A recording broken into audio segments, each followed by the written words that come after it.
এবু সারা তো লেট করে কেন? সাড়ের জন্য কি তোর দরদ উতলে পড়তে? নিশ্চয়ই 7:30 তোর কোনো কল লাইন আছে।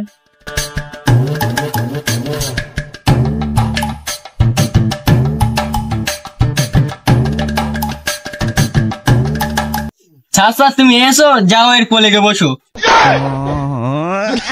খাওয়া দাওয়া হচ্ছে না, কিস্তালা গান মারাতে এসে। তোমরা সব এসো, সে টুম্বা বৌদি আসেনি?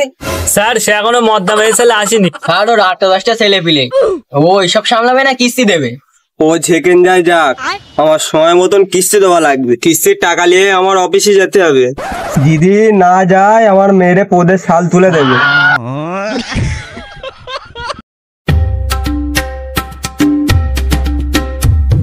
ওই টুম্পা বৌদি এসে।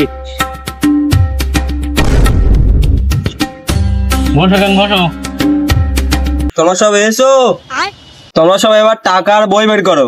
স্যার আমার স্বামী 600 টাকা জুয়া খেলতে গেছে, আর 26 টাকা ছিল আসতে ছেলে পিলেদের আর 5 টাকা খাবার কিনে দিতে হয়েছে। তাহলে আর 21 টাকা থাকে, লিতে হয় লাও, নয়তো গান মারাও। আমি ঘর চললাম। তুমি বাড়ি যাচ্ছ, যাও, ওইসব আমি জানি না।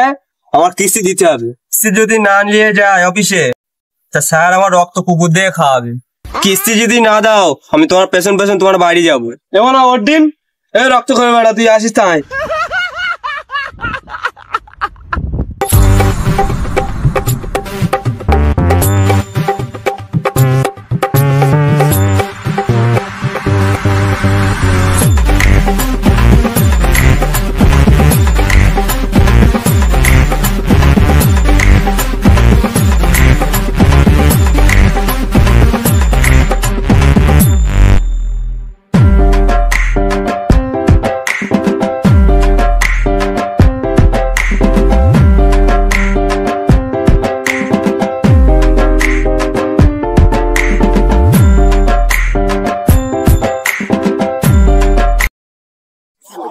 খুব খিদে লেগেছে, আমাদের ভাত।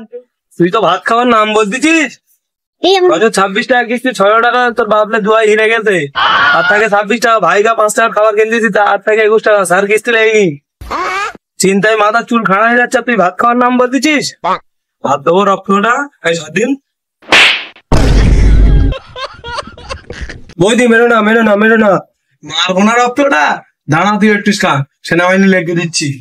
এই গান মেরেছে, বৌদি বাড়া তো খেপে গেছে। আইদিন সেনাবাহিনী।